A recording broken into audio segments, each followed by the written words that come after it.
புகழஞ்சலி கூட்டத்திலே கலந்து கொண்டுள்ள அனைத்து குடும்ப நண்பர்களுக்கும் தோழர்களுக்கும் கோவை மாவட்ட குழுவின் சார்பிலும் அனைத்து இந்திய ஜனநாயக மாத சங்கத்தின் கோவை மாவட்ட குழுவின் சார்பில் முதலே நன்றி கலந்த வணக்கத்தை தெரிவித்துக் கொள்கிறேன். நாங்கள் சார்ந்துள்ள அமைப்பு அப்படிப்பட்ட அமைப்பு, எங்களை உருவாக்கியவர்கள் அப்படிப்பட்ட நபர்கள். ஆதலால்தான் எங்களால் இந்த இயக்கத்திலே முழுமையாக பங்கேற்க முடிந்தது. நாங்கள் அல்ல, எங்களது குடும்பங்களே இயக்கமாக செயல்பட்டதனுடைய விளைவு இவ்வளவு பேர் இங்கே கூடியிருக்கிறோம். அப்படிப்பட்ட இந்த நிகழ்விலே தலைமையேற்றுள்ள தோழர் மணி அவர்களுக்கும், இந்த படத்தை திறந்து வைத்துள்ள எங்களது மாவட்ட செயலாளர் தோழர் சி பத்மநாபன் அவர்களுக்கும் மற்றும் மாவட்ட செயற்குழு தோழர்கள், மாவட்ட குழு உறுப்பினர்கள் அனைவருக்கும் முதலிலே வணக்கத்தை தெரிவித்துக் கொண்டு, நான் அறிவொளி காலத்திலே இருந்து இந்த குடும்பத்தோடு பயணித்து கொண்டிருக்கிறேன்.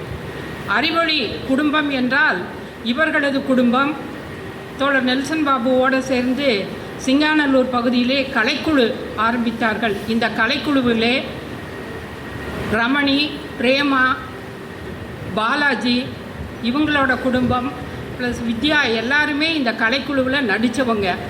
இந்த கலைக்குழு மாவட்டம் பூரா போயிட்டு வந்திருக்கிற சமயத்தில் நானும் இவர்களோடு பயணித்துள்ளேன் என்பதை பெருமையாக தெரிவித்து கொண்டு, அடுத்து மாத சங்கத்திலே உறுப்பினர் சேர்ப்பு அப்படி தொடர்ந்து சௌரிபாளையம், உப்புளிப்பாளையம், உடையாம்பாளையம் போன்ற பகுதிகளிலே பொன்னமக்கா, புனிதாக்கா இவங்க இல்லாமல் அந்த பகுதியில் உறுப்பினர் சேர்ப்பு, பீளமேடு சரசக்கா இவங்கெல்லாம் இல்லாமல் அந்த பகுதியில் உறுப்பினர் சேர்ப்பு நடத்த முடியாது. அதுபோல் பிஆர்புரம் அப்படின்னு பார்த்தீங்கன்னா தோழர் மனோன்மணி அவங்களோட பங்களிப்பினால தான் நான் இந்த அமைப்புக்குள்ளார 28 வருஷமாக பயணிச்சிட்ருக்கேன். அப்படின்னா தோழர் சி பத்மநாபனும் தோழர் மனோன்மணியும் தான் இந்த அமைப்புக்குள்ளார நான் வர்றதுக்கு, நான் கல்யாணம் பண்ணின பிறகு மிகுந்த தொடர்பு அப்படிங்கிறது போது இந்த குடும்பத்தோடு மட்டும்தான் என்பதை தெரிவித்துக்கொண்டு, இவர்களோடு பயணித்ததில் நான் பெருமை கொள்கிறேன் என்று கூறி, இந்த புகழஞ்சி நிகழ்ச்சியிலே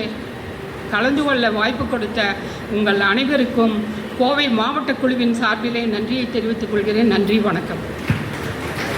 அடுத்ததாக தமிழ்நாடு முற்போக்கு எழுத்தாளர்கள் கலைஞர்கள் சங்கத்தினுடைய மாவட்ட தலைவர்களில் ஒருவரான அருமைத்தோழர் டி மணி அவர்களை உங்கள் மத்தியிலே புகழஞ்சலி செலுத்த அன்போடு அழைக்கின்றோம். மறைந்த தோழர் அருமைத்தோழர் ஆறுக்குட்டி அவர்களுக்கு தமிழ்நாடு முற்போக்கு எழுத்தாளர் சங்கம் கோவை மாவட்ட குழுவின் சார்பாக முதலாவதாக சிவப்பு வணக்கத்தை தெரிவித்துக் கொள்கிறேன். நிறைய தோழர்கள் ஆறுக்குட்டி அவர்களை பற்றி, அவர் குடும்பத்தை பற்றி சொன்னாங்க.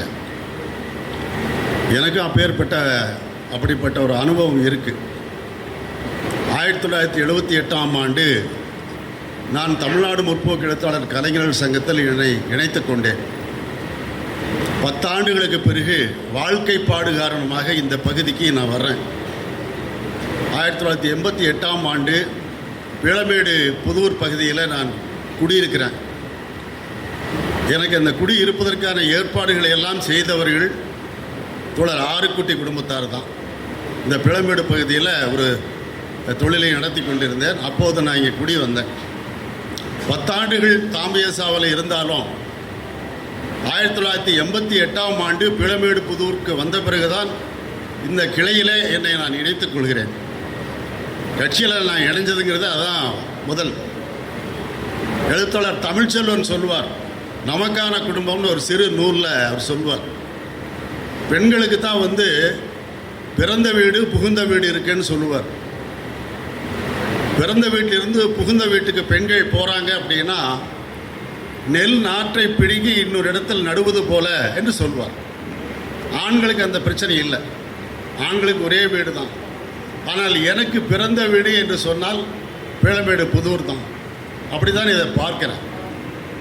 அதில் அவருடைய நேர்த்தி, ஒரு கிளையில் இணைந்து இப்படி ஒரு ஃபோன் மூலமாக, ஃபோன்லேயே பேசி நீங்கள் உறுப்பினர் சேர்ப்பு செய்கிறாங்கல்ல, கேள்விப்பட்டிருப்பீங்க. ஃபோன்லேயே உறுப்பினர் சேர்ப்பு சேர்க்கிறது.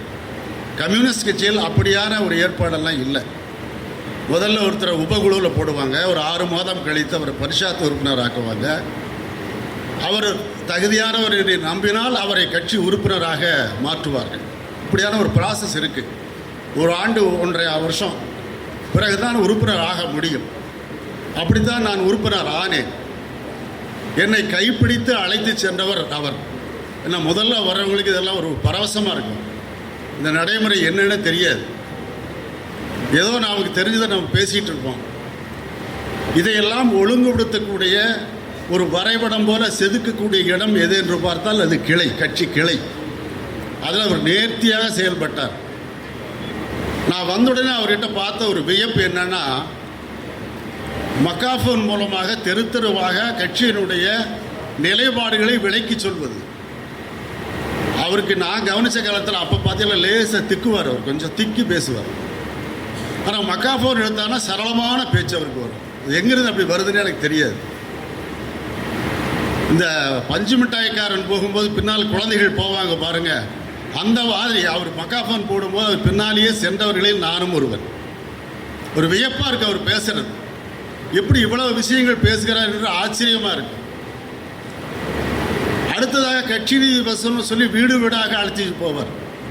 நான் முதல் முறையாக அப்படி கட்சி நிதி வசூலுக்குன்னு வீடு வீடாக ஏன் போகணும், எதுக்காக போகணும் என்பதே தெரியாத காலத்தில் என்னை எல்லாம் அழைத்து கொண்டு போனவர். அவர் சொல்லுவார், இதுதான் நிரந்தரம் பார், இந்த பிரமுகர் வசூலமெல்லாம் டெம்பரவரியும் பார். அப்போவே வலியுறுத்தி விடாப்பிடியாக எங்களை எல்லாம் அழைத்து கொண்டு சென்று மக்களிடம் பணம் பெற்று கட்சிக்கு நிதி கொடுத்த காட்சி, அந்த பயிற்சி தான் இப்போ நான் எடுத்துக்கிட்டேன். எனக்கு அவர் ரோல் மாடல். அவரைத்தான் நான் பின்பற்றுகிறேன். அவர் என்ன செஞ்சாரோ அதைத்தான் நான் பின்பற்றுகிறேன். சில பேர் பார்த்துருக்குறோம், குடும்பத்தில் எங்கேயோ போயிட்டு வர்றாரும்பாங்க. வீட்டுக்காரம்மாவை கேட்டோம்னா எங்கேயோ போகிறாருங்க, காலையில் சாயந்தரம் வர்றாரு, எங்கே போகிறாருன்னே தெரியலாம்பாங்க. அரசியல் இயக்கங்களில் இது நடக்குது. அவர் வீட்டுக்கார் என்ன கட்சியில் இருக்கிறாரு, எங்கே போகிறாரு, எங்கே வர்றாருன்றே தெரியாது. ஆனால் தன்னுடைய குடும்பம் மொத்தமும் மாத்திரம் இருப்பாருங்க. அது லேசான வேலை அல்ல, சுலபமான வேலை அல்ல. அது அவங்களும் வரணும், அந்த குடும்ப சூழல். என்னுடைய துணைவியார், பாசம் மிகுந்த துணைவியார், பொண்ணு மக்கள். நீங்கள் அந்த குடும்பத்துக்கு போனாலே நீங்கள் ஏதோ நீண்ட நாள் பழகிற மாதிரி, ஒரு 10 வருஷம் பழகின ஒரு வீட்டுக்கு எப்படி போனால் எப்படி ஒரு மதிப்பு இருக்குமோ, உபசரணை இருக்குமோ, அது போன்ற உபசரணையை நீங்கள் அங்கே எதிர்பார்க்கலாம். கட்சி தோழர்கள் மீது அன்பை பொழியக்கூடிய குடும்பம், அப்பேற்பட்ட குடும்பம். நான் சின்ன வயசில் பார்த்துருக்கிறேன். அந்த வயசில் உமாநாத் தேர்தல் நிற்கிறாரு. கனகமணிக்கு அநேகமாக வயசு 18 அல்லது 20 தான் இருக்குன்னு நினைக்கிறேன். உமாநாத் பிரச்சார வண்டிக்கு பின்னால் நாங்கள் எல்லாம் பின்னால் பஞ்சு மிட்டாய் பையன்களை போல போயிட்டுருக்குறோம். அப்போது கனகமணி உரத்த குரல் எடுத்து, சின்ன வயசு தான், உரத்த குரல் எடுத்து உமாநாத் வாழ்க, எனக்கே புல்லரிச்சது. அந்த நேரத்தில் ஒரு சின்ன பெண்மணி இப்படியெல்லாம் உரத்து குரல் எடுத்து கோஷம் போடுவதே எனக்கு புதுசு. அப்படி ஒட்டுமொத்தமாக அந்த குடும்பத்தையே வார்த்திருக்கிறார். இன்றைக்கு பிளமேடு கமிட்டியில் தன்னை இணைத்து கொண்டு மேகநாதன் பல கண்கள் தேடும். தேர்தல் வந்தாச்சுன்னா எங்கே மேகநாதன் தேடுவாங்க. அப்படியான ஒரு படைப்பை கொடுத்திருக்கிறார். தமிழ்நாடு முற்போக்கு எழுத்தாளர் சங்கத்தில் இணையில்லாத உழைப்பை தந்தவர் தோழர் பாலாஜி. இன்றைக்கு மதுரை எம்பி சு வெங்கடேசனுடைய முதல் படைப்பு, புகழ்பெற்ற படைப்பான காவல் கோட்டம் கோயம்புத்தூரில் அறிமுகப்படுத்தியதில் பெரும்பங்கு அவருக்கு உண்டு. பின்னாளில் அது சாகித்ய அகாடமி விருது பெற்றது. இப்பேற்பட்ட உழைப்பாளிகளை கொண்ட குடும்பம், எந்த எதிர்பார்ப்பும் இல்லாமல் அர்ப்பணித்த குடும்பம். அந்த வகையில் எங்களுக்கெல்லாம் முன்னோடியாக இருக்கிற அருமை தோழர் ஆறுக்குட்டி அவர்களை நினைவு கூறுகிறேன். நன்றி. பல்வேறு விதமான நினைவுகளை நினைவு கூர்ந்த தோழர் மணி அவர்களுக்கு நன்றியினை தெரிவித்து, அடுத்தபடியாக இந்திய கம்யூனிஸ்ட் கட்சியினுடைய தலைவர்களில் ஒருவரான ஜி நாராயணசுவாமி அவர்களை உங்கள் மத்தியிலே பேச அழைக்கிறேன்.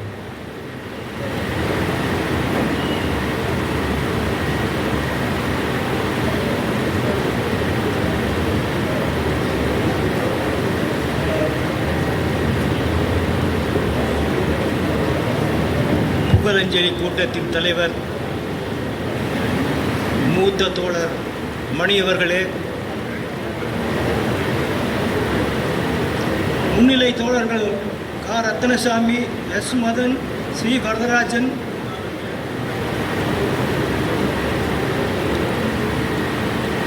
புகழஞ்சலி உரை தோழர்கள் சி பத்மநாபன் மாவட்ட செயலாளர் அவர்களே, S Krishnamoorthy, K Manoharan, V Deivendran, K Ajaykumar மாவட்ட செயற்குழு உறுப்பினர்கள், திரு குப்பனூர் பழனிசாமி அவர்கள் திமுக, தி பணி மாவட்ட குழு, தோழர் சி ஜோதிமணி மாவட்ட குழு, பயணியர் தியாகு மதிமுக, தோழர் எஸ் வி ராஜேந்திரன் அதிமுக, சிறப்பாக பாடிய உடுமலை தோழர் துரையரசன். நன்றியுரை ஜெயபால். இந்த புகழஞ்சலி கூட்டத்தில்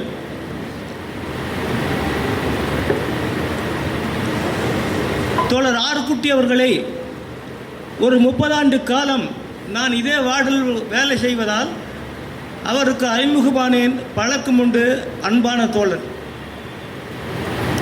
ஆனால் அவரை பற்றி நான் சிந்திக்கிற போது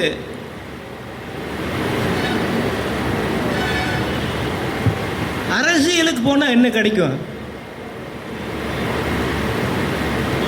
அரசியலுக்கு போனால் என்ன கிடைக்கும், அப்படித்தான் இந்த சமூக கட்டமைப்பு போயிட்டு இருக்குது. ஆனால் இவர் குடும்பத்தையே கட்சியாக பண்ணிட்டார, இது எப்படி சாத்தியம் அப்படின்னு நான் சிந்தித்தது உண்டு. இல்லை படித்து நல்ல வேலைக்கு போய் நல்லா இருப்பாங்கன்னா பையன் பிள்ளையெல்லாம் கட்சியில் விட்டு வேலை செஞ்சு வச்சுட்டு இருக்கிறார். இப்படியெல்லாம் விமர்சனங்கள் இடதுசாரி கட்சிகள் மீது வந்து கொண்டிருக்கிற காலத்தில் தான் நமது தோழர் ஆர்குட்டி அவர்கள் அந்த குடும்பத்தையே கட்சி களத்தில் நிற்க வைப்பதற்காக தான் மறைந்தாலும் என்னுடைய புதல்வர்கள் செங்கொடியை உயர்த்தி பிடிப்பார்கள், இந்த கட்சியை முன்னெடுத்து செல்வார்கள் என்ற பாதையிலே அவர் செலுத்தியிருக்கிறார். இதற்கு என்ன உந்து சக்தி எது? அவர் ஏற்றுக்கொண்ட மார்க்சிய சித்தாந்தம் தான் இப்படிக்கு வழிகாட்டி இருக்கிறது என்பதை நான் இந்த நேரத்தில் சொல்லிக்கொள்ள விரும்புகிறேன். எனவே அவர் ஆற்றிய பங்கு பாத்திரம் என்பது தொடர்ந்து அவருடைய புதல்வர்கள் போராட்ட களங்களிலே மார்க்சிஸ்ட் கம்யூனிஸ்ட் கட்சி பணியாற்றுவார்கள் நம்பித்தானே அந்த பாதையை அவர்கள் தேர்ந்தெடுத்திருக்கிறார். இந்த புகழஞ்சலி கூட்டம் எதை காட்டுகிறது? தந்தைக்கு மகனாற்றும் கடமை மட்டுமல்ல, என்னுடைய தந்தை எந்த லட்சியத்திற்காக மேற்கொண்டாரோ அந்த லட்சியத்தை நாங்களும் உறுதுணையாக கடைபிடிப்போம் என்கிற நிகழ்வாகத்தான் நான் இந்த கூட்டத்தை பார்க்கிறேன். ஆனால் இன்றைக்கு இருக்கிற காலத்தில் மார்க்சியத்தை ஒப்புக்கொண்டு பல களப்பணி கொண்ட இடதுசாரி இயக்கத்தில் இருப்பவர்களுக்கு ஒரு மிகப்பெரிய சோதனையாக, ஒரு அரசியல் கூற்று, அரசியல் பிரச்சனையாக முன்னெடுத்திருக்கிற ஒரு பிரச்சனை வந்து கொண்டிருக்கிறது. அது இந்த கூட்டத்தில் நான் சொல்ல வேண்டும் என்று ஆசைப்படுகிறேன். மார்க்சிய சித்தாந்தம் காலாவதியாகிவிட்டது என்று ஒரு கருத்துக்களை, அதற்கான ஆசிரியர்களை, அதற்கான கூப்பாடுகளை போட்டுக் கொண்டிருக்கிற காலத்தில் நாம் வாழ்ந்து கொண்டிருக்கிறோம். என்ன சொல்றான் தெரியுமா? வர்க்கம் என்பது இல்லை, வர்க்க போராட்டம் என்பது இல்லை. இப்படி இன்றைக்கு பல நாடுகளில் மார்க்சியத்துக்கு எதிராக பல கருத்துக்களை வெளியிட்டுக் கொண்டிருக்கிறார்கள். அது உண்மைதானா என்பதை பற்றி நாம் சிந்திக்க வேண்டும். இந்தியாவில் மக்கள் தொகை 140 கோடி. ஒரு 30 கோடி பேர் எல்லா வசதி வாழ்க்கையும் அனுபவித்துக் கொண்டிருப்பார்கள். பாக்கி 100 கோடி பேர் எங்க இருக்கிறான்? இந்தியாவில் மட்டுமல்ல, வெளிநாடுகளிலும். பிரெஞ்சில் ரயில்வே தொழிலாளி போராட்டம், செல்வ செழிப்பான அமெரிக்காவிலே வால் ஸ்ட்ரீட் என்கிற போராட்டம் எதை காட்டுகிறது? வர்க்கம் தேவையில்லை, வர்க்க போராட்டம் தேவையில்லை என்று சொல்கிற அவர்களுக்கு நாம் இந்த கருத்துக்களை சொல்லிக் கொண்டிருக்கிறோம். வாய்ப்புக்கு நன்றி, வணக்கம். உலக பொருளாதார நிகழ்வுகளை கண்முன் நிறுத்திய அருமை தோழருக்கு நன்றி தெரிவித்து, அடுத்தபடியாக சிங்கை நகர செயலாளர் தோழர் வி தெய்வேந்திரன் அவர்களை உங்கள் மத்தியிலே பேச அழைக்கிறேன்.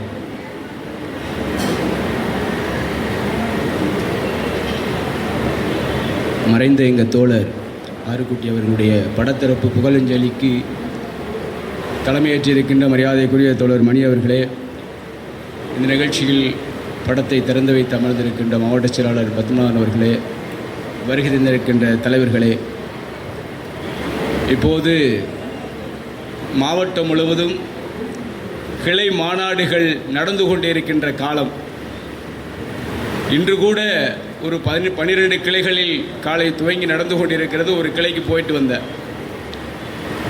கிளைகளுடைய வரலாறுகளை ஒரு பதிவு செய்ய வேண்டும், ஆவணப்படுத்த வேண்டும் என்ற மாவட்ட குழுவின் அடிப்படையில் கிளைகள் உள்ள மாநாடுனுடைய அந்த அறிக்கை மிக அற்புதமான அறிக்கைகளாக வடிவமைத்திருக்கிறார்கள். அந்த அறிக்கையில் சொல்லப்படுகின்ற ஒவ்வொரு விஷயங்களும் ஒவ்வொரு கம்யூனிஸ்டுடைய அந்த துவக்கம் என்பது எவ்வளவு வலிமையாக இருந்திருக்கிறது, எவ்வளவு கடுமையாக இருந்திருக்கிறது என்பதை அந்த அறிக்கை சொல்லுகிறது. தோழர்கள் சொல்லுகிற போது சொன்னார்கள், கைக்கோணம்பாளையம், காலப்பட்டி, விளாங்குறிச்சியை பற்றி அங்கிருந்து இடம்பெயர்ந்த தோழர்கள் எல்லாம் எங்கே வாழ்வாதாரத்தில் அமர்ந்தார்களோ அங்கே கிளையை உருவாக்கி இருக்கிறார்கள். அதில் மரியாதைக்குரிய மறைந்த தோழர் ஆறுக்குட்டியும் ஒருவர். ஒவ்வொரு ஆவணங்களையும் படிக்கிற போது செங்கோடி இயக்கத்திற்கு பின்னால் எவ்வளவு தியாக சுடர்கள் இருக்கிறார்கள் என்பதை நினைக்கிற போதுதான் தற்போது இந்த காலகட்டத்தில் மறைந்த தலைவர்கள், மகத்தான தலைவர்கள், யெச்சூரி போன்ற, சங்கரையா போன்ற, புத்ததேவ் போன்ற இந்த வரிசையில் ஏராளமான தலைவர்கள் மறைந்திருக்கின்ற காலங்கள். மாநாடு நேரங்களில் மாநாடை நிறைவு செய்து போயிருந்தால் கூட ஒரு மகிழ்ச்சியாக இருந்திருக்கும் என்பதை பல தோழர்கள் சொல்லியிருக்கிறார்கள். மாநாடுகளில் தான் அடுத்த கட்டத்தை நோக்கி நகர்கின்ற ஒரு முக்கிய முடிவுகளை எடுக்கக்கூடிய நேரம். மறைந்த தோழர் ஆறுக்குட்டி அவர்கள் சொல்வார், ஒரு அகில இந்திய மாநாட்டை கூட நான் மிஸ் பண்ண மாட்டேன், போயிடுவேன். வயதான காலத்தில் கூட ரயிலில் டிக்கெட் எடுத்து கொடுக்க சொல்லி பாலாஜியிடம் சொல்லி விஜயவாடாவுக்கெல்லாம் போயிட்டு வந்திருக்கிறார். ஆனால் பக்கத்தில் இருக்கிற சில மாநாடுகளுக்கு கூட போகாத கட்சி உறுப்பினர்கள் இன்னைக்கும் இருக்கிறாங்க. ஆனால் எங்கு நடந்தாலும் அகில இந்திய மாநாட்டிற்கு போய் வருகின்ற ஒரு மகத்தான கம்யூனிஸ்டினுடைய உறுதியான தலைவர்கள். கோஷங்களில் கூட சொல்லுவோம், உடம்பில் கடைசி மூச்சு உள்ளவரை அப்படின்னு சொல்ற அந்த வரிகளுக்கு சொந்தக்காரர் மரியாதைக்குரிய மறைந்த ஆறுக்குட்டி அவர்கள். கடைசி மூச்சு உள்ளவரை கம்யூனிசத்தை நேசித்த, கம்யூனிசத்தோடு வாழ்ந்த ஒரு மனிதர்களில் மகத்தான மனிதர். முன்வரிசையில் அமர்ந்திருக்கிறார் பழையூர் ஆறுமுகம். தொழிற்சங்க தலைவராக, மாவட்ட செயலாளராக பணிபுரிந்த ஆறுமுகமும் அமர்ந்திருக்கின்றார். ஏராளமான வயதான தோழர்களை அந்த அறிக்கையில் பார்க்கிற போது ஒவ்வொரு இடத்திலும் அந்த கட்சியை துவக்குவதற்கு எவ்வளவு சிரமப்பட்டிருக்கிறார்கள் என்பதை அந்த ஆவணத்தில் சொல்லப்படுகிறது. எங்கேயோ இருந்து வருகின்ற தோழர்கள் எல்லாம் ஒருத்த இடமில்லாத இடங்களில் கூட தன்னுடைய சொந்த வீட்டில் ஒரு பகுதியை கட்சி அலுவலகமாக கொடுத்திருக்கிறாங்க. தோழர்கள் தன்னுடைய வருவாயிலிருந்து ஒவ்வொரு பங்கை ஒதுக்கி அலுவலகத்தை வாங்கியிருக்கிறார்கள். ஒவ்வொரு இடத்திலும் அலுவலகத்தை உருவாக்குவதற்கான ஒரு போராட்டத்தை, ஒரு உறுதியான போராட்டத்தை நடத்தியிருக்கின்ற அந்த வரலாறு தான் இன்றைக்கும் கம்யூனிசம் உயர்ந்து நிற்கிறது. சோசியலிசம் தான் வெல்லும் என்ற அந்த கோட்பாட்டை மையப்படுத்தி வாழ்ந்த தலைவர்கள் ஒருவரான மரியாதைக்குரிய ஆறுக்குட்டி அவர்கள். மனிதர்கள் ஏராளமானவர் சாவது என்பது இயல்பு, அது மரணம் யாரையும் விட்டு வைக்காது. பல கோடீஸ்வரர்கள் இறந்திருக்கிறாங்க, பெரிய பெரிய ஜாம்புவாரங்களாக இறந்திருக்கிறாங்க, பெரிய பெரிய நிலச்சுவார்தர்களாக இறந்திருக்கிறாங்க. 3 நாள் சாமியை வச்சு கும்பிட்டுட்டு 16வது நாள் வேலையை ஜோலியை முடிச்சுட்டு போகிற இந்த காலங்களில் கம்யூனிசம் பொது உடைமை அரசியலில், பொது வாழ்க்கையில் தன்னை நிறுத்திக் கொள்வதற்கான அவருடைய செயல்பாடுகள் ஆண்டாண்டு காலம் நிலைத்து நிற்கும் என்பதை அடையாளப்படுத்துகின்ற வாழ்க்கையை வாழ்ந்து சென்றிருக்கிற தோழர் ஆறுக்குட்டி அவர்கள். நான் ஒரு சரவணம்பட்டியில் ஒரு வீட்டில் பேசிகிட்டு இருக்கும்போது ஒரு அம்மா சொன்னாங்க, நீங்கள் எங்கேம்மா இருந்தீங்கன்னா பீளமேடு புதூரில் அப்படின்னு சொல்லி சொன்னாங்க. நான் இப்போ பொன்னம்மாக்கா தெரியுமான்னு தான் கேட்டேன். ஓ தெரியுமே அப்படின்னு சொல்கிறாங்க. உடனே தெரியும்னு சொல்கிறாங்க.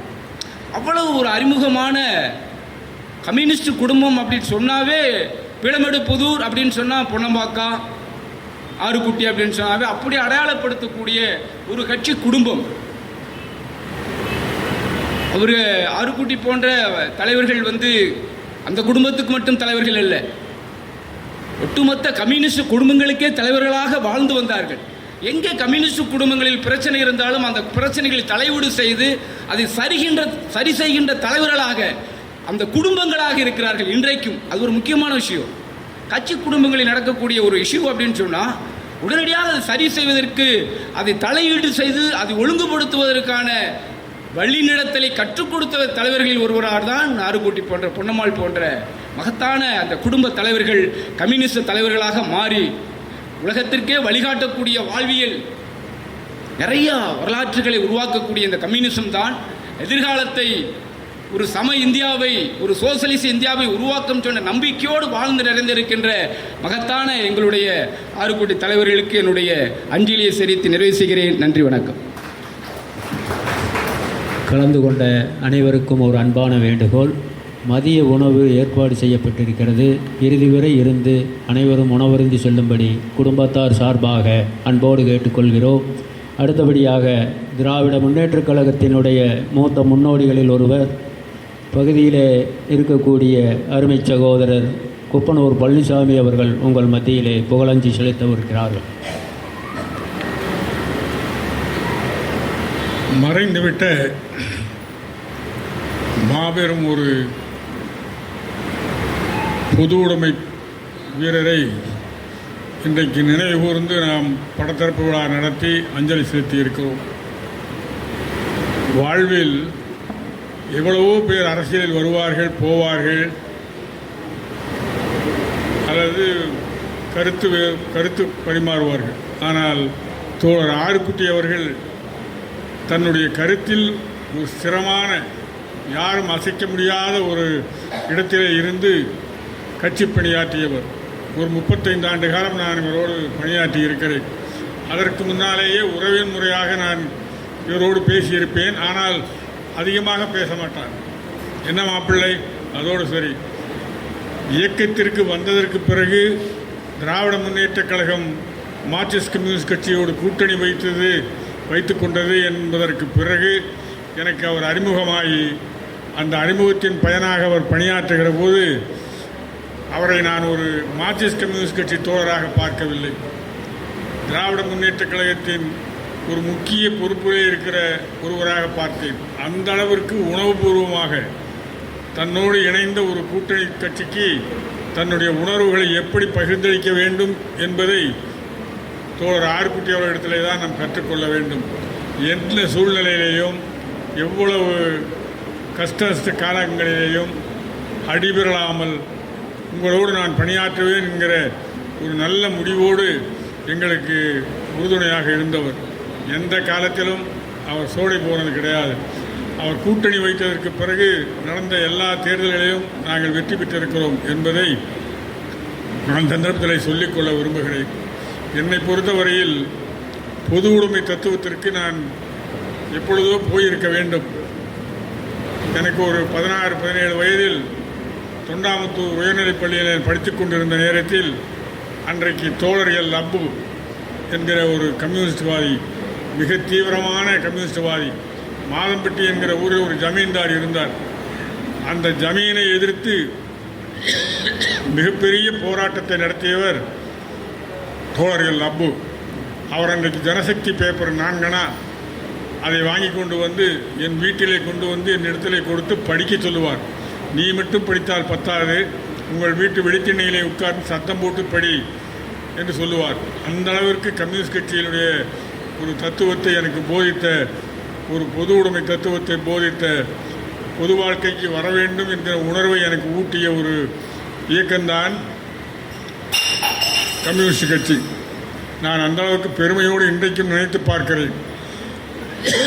தோழர் எல் அப்பு கடைசியில் புரட்சிகர கம்யூனிஸ்டாக மாறி ஏதோ ஒரு சூழ்நிலையில் அவர் மறைந்து விட்டார் என்பதை விட மறைத்து விட்டார்கள் என்று சொல்லலாம். அதை நானே சொல்லுகிறேன்.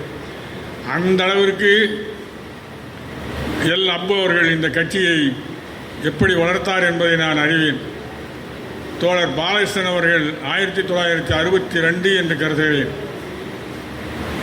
கோவை பாராளுமன்ற தொகுதியிலே போட்டியிட்ட போது எங்கள் ஊர் பகுதியில் நான் கம்யூனிஸ்ட் கட்சிக்கு அலுவலக ஏஜெண்டாக இருந்து நான் பணியாற்றி இருக்கிறேன். அப்போது தோழர் பாரதிசன் அவர்கள் கூட இந்த சின்ன வயதில் உனக்கு எதற்கு பொதுவாழ் கட்சி வேலை, போய் ஒழுங்காக படி என்று கூட என்னிடத்தில் சொல்லியிருக்கிறார்கள்.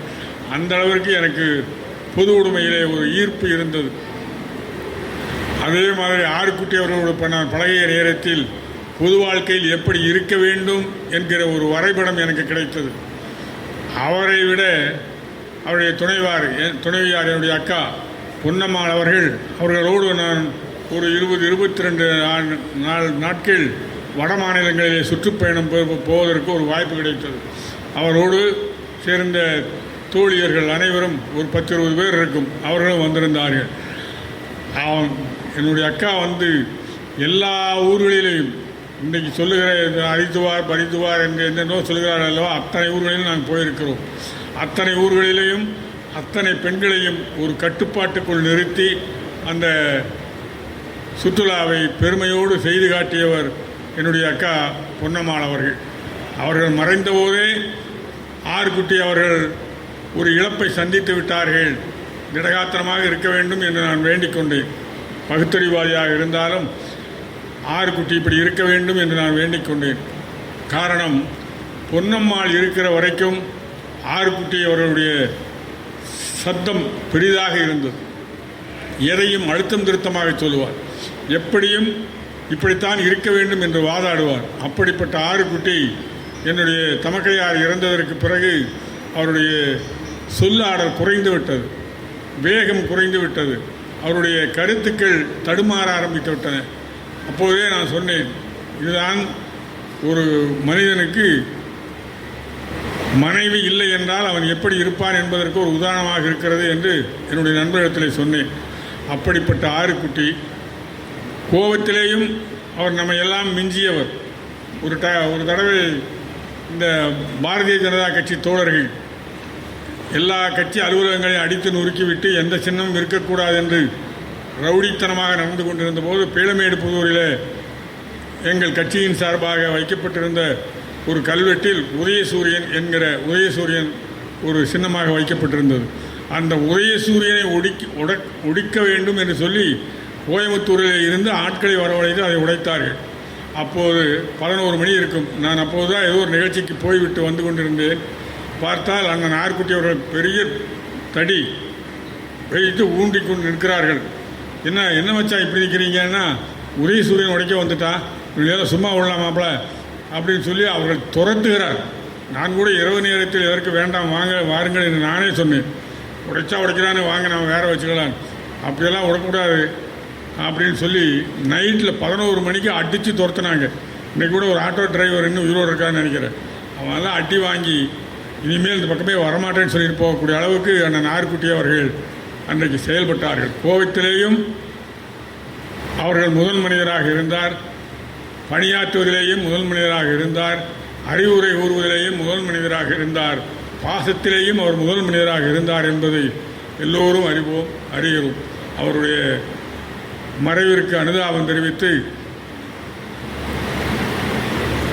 அவருடைய எண்ணங்கள், எழுத்துக்கள், பேச்சுக்கள், செயல்கள் அத்தனையும் அவருடைய குடும்ப வாரிசுகளாக இருக்கிற என்னுடைய மாப்பிள்ளைகள் அதை தவறாமல் கையில் எடுத்துக்கொண்டு அவருடைய புகழ்பாட நீங்கள் அனைவரும் உங்களால் ஆன செயல்களை செய்ய வேண்டும் என்று சொல்லி வாய்ப்புக்கு நன்றி கூறி விடைபெறுகிறேன். தோழர் பாலாஜி அவர்களுடைய அன்பு வேண்டுகோளுக்கு இணங்க உடுமலை துரையரசன் அவர்களுடைய அப்பாவை பற்றியான ஒரு பாடலை இங்கு பதிவு செய்ய இருக்கிறார்.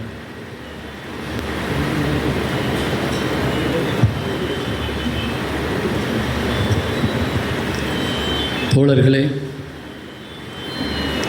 கொள்கையும் பிடிப்பும் மக்களுக்கு சேவையும் எந்த அளவுக்கு இருக்க வேண்டும் என்பதை ஒட்டுமொத்த மக்களிற்கும் தோழர்களுக்கும் பதிய வைத்திருக்கிறார் தோழர் ஆறுக்குட்டி அவர்கள்.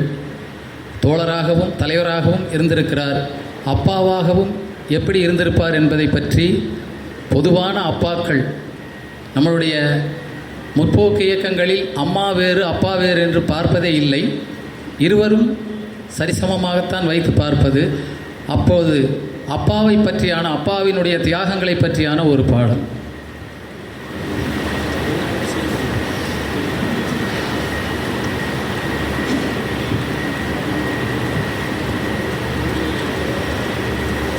அப்பாவின் அன்புக்கு ஈடாகுமா ஆகாசம், அப்பாவின் தியாகத்தை மிஞ்சிடுமா தாய் பாசம். ஓடும் ரத்தம் நாடி நரம்பெல்லாம் உன் வாசம், உன் வேர்வை துளி தான்ப்பா நாம் படிக்கும் இதிகாசம். ஒன்றை போல சாமி இல்லை, ஓம் பொறுமை பூமி இல்லை. ஒன்றை போல சாமி இல்லை, ஓம் பொறுமை பூமி இல்லை. சொல்ல வார்த்தை ஏதுமில்லவோ, சொல்ல விட பேதமில்லை. கண்டிக்கும் முன்னோட சொல்லுக்கும் முன்னால கடவுளும் கூட நிகரில்லை. அப்பாவும் அன்புக்கு ஈடாகுமா ஆகாசம், அப்பாவின் தியாகத்தை மிஞ்சிடுமா தாய் பாசம். ஓடும் ரத்தம் நாடி நரம்பெல்லாம் வாசம், உன் வேர்வை துளி தான்ப்பா நாம் படிக்கும் இதிகாசம். வறுமைய சொன்னதில்லை, வாடி மனம் நின்னதில்லை. எதையுமே தனக்குன்னு நீ இதுவரை எண்ணவில்லை. சொத்து சோகம் வந்ததில்லை, ஒரு சொந்த மள்ளி தந்ததில்லை. எத்தனையோ துன்பத்திலும் நீ யாரையுமே நொந்ததில்லை. உழைச்சு உழைச்சு நீ ஓடான, எழுத படிக்க நீ ஏடான. நேர்ம வழி போகும் தேரான, நிலச்சு நிற்க ஒரு வேறான. அல்லும் பகலும் துயர கடலில் நீராடி, என்ன ஆலமரமா ஆளாக்குன போராளி. அல்லும் பகலும் துயர கடலில் நீராடி, என்ன ஆலமரமா ஆளாக்குன போராளி. அப்பாவும் அன்புக்கு ஈடாகுமா ஆகாசம், அப்பாவின் தியாகத்தை மிஞ்சிடுமா தாய் பாசம். அப்பா நீ மந்திரமா, பாடுபட்ட எந்திரமா. நம்பிக்கையா நீ இருந்த நான் வளர்ந்த கோபுரமா. ஓயாத சக்கரமா, கண்ணிமை போல் பத்திரமா. என்ன பாடுபட்டு நீ வளர்த்த பாங்க நான் சொல்லணுமா. தோளில் சாய்ந்தென்ன ஆராட்டி, துவண்டு விழும்போது சீராட்டி. பாசமல தூவி பாராட்டி, நான் பக்க தொண நின்று வழிகாட்டி. என்ன வளர்த்தவும் பாசந்தான் மாறாது, 7 ஜென்மத்துக்கு நாம் பட்ட கடந்தான் தீராது. என்ன வளர்த்தவும் பாசந்தான் மாறாது, 7 ஜென்மத்துக்கு நான் பட்ட கடந்தான் தீராது. அப்பாவும் அன்புக்கு ஈடாகுமா ஆகாசம், அப்பாவின் தியாகத்தை மிஞ்சிடுமா தாய் பாசம். ஓடும் ரத்தம் நாடி நரம்பெல்லாம் ஓ வாசம், ஓம் வேர்வை துளி தான்ப்பா நாம் படிக்கும் இதிகாசம். பூமி போல ஓம் பொறுமை, தீராதைய ஓம் பெருமை. என்னைக்கு தான் மாறிடுமோ இன்னல் படும் ஓ நிலைமை. காலத்துக்கு ஓம் கடமை, ஓயலைய என்ன கொடுமைய. கண்ணி துளி பாடுதையா பெத்தவனே ஓ அருமை.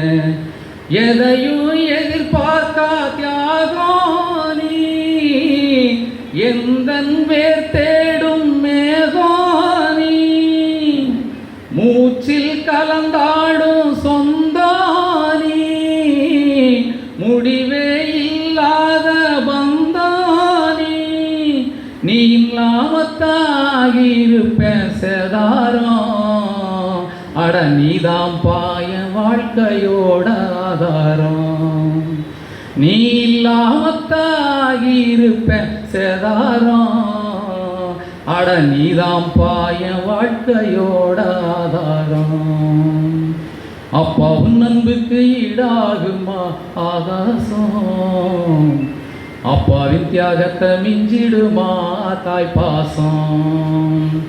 ஓடும் ரத்தம் நாடி நரம்பெல்லாம் ஓ வாசம், உன் வேர்வை துளிதான் பணம் படிக்கும் இதிகாசம். உன்னை போல சாமி இல்லை, உன் பொறுமை பூமி இல்லை. உன்னை போல சாமி இல்லை, உன் பொறுமை பூமி இல்லை. சொல்ல வார்த்தை ஏதுமில்லவோ, சொல்ல விட வேதமில்லை. கண்டிக்கும் உன்னோட சொல்லுக்கும் முன்னால கடவுளும் கூட நிகழவில்லை. அப்பா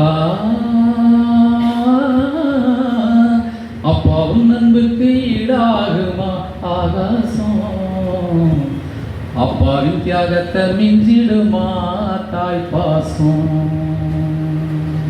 நன்றி.